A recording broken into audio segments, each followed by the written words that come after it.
Welcome to my next Lost.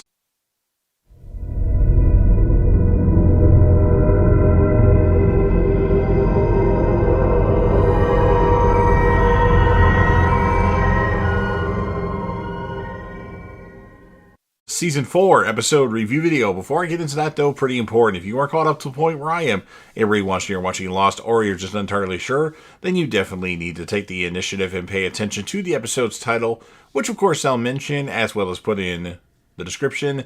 If that happens to be the case, found if you're not caught up, it would be my recommendation that you don't watch this detailed review any further to avoid any potential spoilers. And full disclosure, everyone, I've already seen the TV show Lost 3 other times. It's one of my favorite shows of all time, but I'm not the only one that's currently watching Lost. The legendary Crazy Coffee Man, who you see in my comment section for Dexter, Lucifer, Breaking Bad, Dexter Original Sin, and Dexter New Blood, and sometimes some physical media pickup videos, is actually watching Lost for the very first time. So, join us on the journey and let's discuss this awesome and amazing show. However, I don't want to see any spoilers past this episode. So with all that said, this will be Lost Season 4, Episode 2. The title of this episode is called Confirmed Dead. And this will be my review, reaction, recap after just finishing watching the episode. We start off with another flashback on Lost. 2 remotely operated vehicles probe the ocean floor. The vantage point is ROV-01, which switches to ROV-02. There is a dialogue between the two technicians. The ROV display does not specify the boat or research team it is operated by, just the depth, signal strength, gauges for battery, fuel, and resolution. The operators claim that the sonar is picking up something, and the operator of the ROV-2 or 02 says he is heading on a bearing of about 137 from the coordinates we just pulled off our guy's map. He also goes on to say that this magnet meter, but he misspeaks, is picking up a lot of anomalies and suggests he needs to recalculate. The ROV comes across the wreckage of an Oceanic Airlines plane, and the operator declares it as Flight 815. The wreckage viewed by the ROV shows the entire plane broken into 3 connected pieces. A news report showing the footage of the submerged plane explains that the remains of Flight 815 have been found by the Crystalline, which is located off the coast of Bali. The reporter says Oceanic Flight 815 did in fact crash at sea, but says the discovery does not offer any sense of closure. All the passengers are confirmed dead. Daniel Faraday is watching the news from his place in Massachusetts. He weeps while absorbing the news, and his caretaker asks him why he is so upset. He replies that he doesn't know.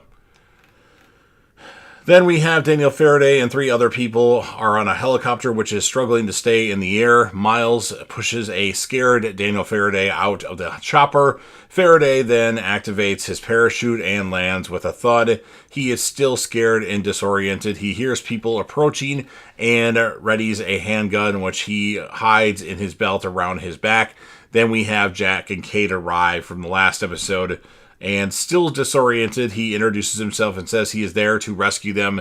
Daniel Faraday's phone is lost, so Jack offers his phone, and Daniel Faraday calls George, who asks what happened as the chopper's communications had gone dead. Daniel says he does not know. In the electrical storm, everything went dead, and he jumped out. He then says he's speaking with some of the survivors. After George asks if he's on his speaker, Daniel Faraday excuses himself, and Kate tells Jack not to worry. You sure about that? Jack says, nodding his head toward the gun that is exposed. And then Faraday returns, telling them that the ship has no communication with anyone else. He does not know where the rest of his team are, but they all have GPS units, which allows their sat phones to track them. Then we go to actual current time, not starting off from when they had the issue with the ship. Sawyer realizes that they aren't moving in the direction of the barracks. Locke explains that they have to take a detour to the cabin, or to a cabin. Hurley tells Locke that the cabin is in a different direction. Locke and Ben are both surprised to hear Hurley talk about the cabin, which prompts Hurley to awkwardly say he was referring to the plane's cabin.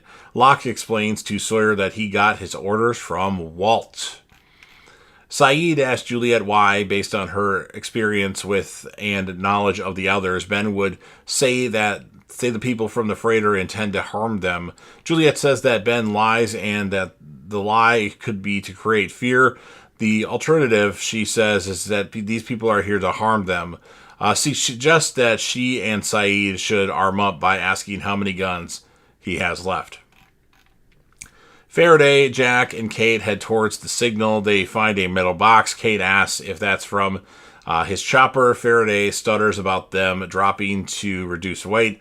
Jack finds gas masks and red bags with biohazard symbols in the box. He asks Faraday what the masks are there for. Faraday looks nervously around and says he wasn't the only one in charge of packing. Jack confronts him on why he has a gun, and Faraday reveals that he is saving them is not their primary objective. Soon, Naomi's phone begins picking up Miles's location. Locke explains to Sawyer that Walt has been guiding him and told him he had work to do, and that he had to stop Naomi from bringing the rest of her people. Locke also tells Sawyer that Walt saved his life after Ben shot him, and which is ridiculous because Walt really wasn't there. Locke's hallucinating. And then Locke proves to be doubtful, Sawyer, that he was not shot by showing him his wound, saying that he probably would have died if he still had a kidney where the bullet passed through clean. They find Miles, apparently unconscious, on a rocky outcrop by the shore. Jack approaches and removes Miles' helmet in order to examine him. Miles reacts and pulls a gun on Jack. Faraday tries to calm Miles down, but Miles will have none of it. He asks Kate, where is the woman she killed? Back to our flashback, Miles drives up to a house while listening to a radio report about Flight 815. The reporter says that the plane is accounted for, a salvage mission is unlikely, and that authorities are confirming all 324 passengers dead. Miles gets a briefcase out of his trunk and goes to the door. He introduces himself to Mrs. Gardner as Miles Strom and she invites him in. Which room is it? Miles asks. She points upstairs. He opens his briefcase and assembles a strange device from the contents and says, no matter what you hear, don't come upstairs. He then says he's charging $200 instead of the original $100, explaining the increase is because he found out that her grandson was murdered from his friend in the police. She reluctantly agrees. Miles goes upstairs to her grandson's room. He sets his machine on the table and turns it on. Seated on the bed, he begins to speak to the empty room. He says that he isn't doing this grandma any good by staying. He is causing her pain. Miles adds that he wants to tell Mrs. Gardner that the occupant has left, but he can only tell her he has left when he tells where it is. Just then a noise attracts him to attention to the bookcase. Moving it, he discovers a bundle of cash and a small yellow bag of powder concealed in an air vent. Miles keeps the cash but puts the powder back and then tells the listener, you can go now. Miles tells Mrs. Gardner it worked and that he's at peace now. He even refunds half of his fee, saying it wasn't as tricky as I thought, and then he leaves.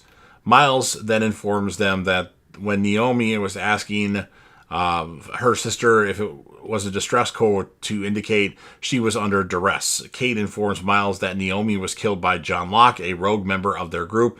Miles insists that they take him to Naomi's body, asserting that he'll know whether they're telling the truth or not. That's right, Miles talks to dead people. Ben tells Alex he needs to talk to her. When Carl hears this, he stands in his way. Sawyer takes Carl away from Ben, saying Ben will just play with his mind. Ben asks Sawyer why he didn't go with Kate and Jack's group. Sawyer remains cool by calling Ben Yoda and doesn't oblige, but Ben goes on to tell him he wouldn't stand a chance with Kate if she were to go back home, because off the island he is nothing in comparison to Jack. Sawyer then gets upset and beats Ben and then suggests they should kill him. Locke explains to him that they need Ben alive because he has information about the island. Sawyer reminds him that Ben is dangerous and leaves Ben with Locke to leave alone. Locke says, let's execute him right now in front of his daughter, and then Sawyer walks away. So Locke proved his point at that point. When they take Miles to Naomi's body, he talks quietly over her. Shortly, he informs Faraday that Jack and Cade are indeed telling the truth. Just then, they receive a signal from Charlotte's GPS. Miles orders everyone to follow him. Jack winks at Cade and insists that Miles and Faraday put away their guns. When Miles resists, Jack says that his own people are waiting in the jungle with rifles trained at their heads. Miles says he shouldn't be taken for an idiot, but 2 shots ring out as Juliet and Saeed come into the clearing, pointed guns at Faraday and Miles. Jack collects their guns and they head off to find Charlotte. Back to our flashbacks. Charlotte, a red-haired woman, picks up a French-language Tanzanian newspaper that says that Flight 815 has been recovered. Her friend asks, how many different languages do you need to read it in to believe it? She quips, how many different languages are there? They bribe a man to gain access into an excavation site in the middle of the desert where they find the bones of a polar bear. Her associate wonders if it's some kind of dinosaur, but Charlotte says the bones are a few million years newer than that. Her associate then questions its authenticity, claiming that it must be a hoax. Charlotte, on the other hand, instead of studying the polar bear, goes digging around it and quickly finds a collar that has a Hydra sign on it, associating the dead bear with the Dharma Initiative. She smiles looking at it. Charlotte wakes up hanging upside down in her parachute harness. The chute is caught in the tree overhanging a small river. She frees herself and plunges into the water. She looks around and seems ecstatic to be on the island. Locke and his group arrive at the same place. Charlotte expresses her amazement to find survivors alive. She asks a lot of questions about them. They exhibit various levels of trepidation and hostility at that point. She explains that she has a transponder and the rest of her team will find them soon. Saeed questions Miles about why the 4 of them are there. Saeed takes Miles' satellite phone and tries to use it to call the freighter, but instead sees Charlotte's signal. It's moving quickly towards them. Charlotte expresses her amazement to find people on the island. I already mentioned that. Another flashback scene. Frank Lapidus is watching television coverage of the discovery of Flight 815, which shows bodies in the undersea wreckage. One body is identified as Seth Norris, the pilot of the flight. Frank calls the oceanic hotline that has been set up for families of the victims and demands to speak to a supervisor. He asserts that the man shown cannot be Seth Norris because Seth Norris always wore his wedding ring and the corpse had no ring. When the man on the other end of the line argues with him, Frank insists that he knew Seth well and the body was not his. He reveals that he was originally supposed to be the pilot of Oceanic Flight 815. And then Frank Lapidus pulls himself out of some bushes, I should say. He climbs over the top lip of a hill. A cow observes him as he arrives. He tries to stand up, but his legs fail him. When he pulls out his satellite phone, he discovers that it is broken, so he takes a flare gun from his pocket and fires a flare. Charlotte sees the flare and declares her intention to go towards it. Locke tells her that he doesn't want her to do that, but Charlotte insists. Claire points out that the person that shot the flare might be hurt, and Locke reminds the group that Charlotte and her team didn't come to the island to rescue them. While they argue, Ben takes Carl's gun and shoots Charlotte twice in the chest. She goes down. Sawyer attacks Ben and locks him. When Locke goes to check on Charlotte, he finds her. She is still alive. She is wearing a bulletproof vest under her jacket. Jack revives Frank, and Daniel and Miles try to get his attention, but he seems dazed. They ask where the helicopter has crashed. Frank informs them that the helicopter was struck by lightning, but he landed it on a clearing, or in a clearing. They find the helicopter still intact. Back to our flashback, Naomi is in a bare, large office space speaking with Matthew Abaddon regarding her mission. That was the person that went to visit Hurley in the last episode. She emphasizes the level of danger in the island operation. She thinks that Abaddon has chose the wrong people for this mission as they lack military or field experience. She says it would be a disaster without protection. You are their protection, Abaddon says. Naomi replies that it's a high-risk covert operation in unstable territory, especially with 4 untrained operatives. She then describes the team one by one, calling Daniel Faraday a head case, Miles a ghostbuster, Charlotte an anthropologist, and Frank a drunk. Abaddon says it's that, to be fair, Frank is a competent pilot and that all the team members were chosen for specific reasons. Naomi questions what to do if she finds survivors of Flight 815, but Abaddon is adamant that there are no survivors. Faraday and Kate carry Naomi's body to the helicopter. Saeed inspects the helicopter and informs Jack that there is no serious damage. Jack asks Miles why they are really here. Miles agrees to tell him if Jack gives him the phone.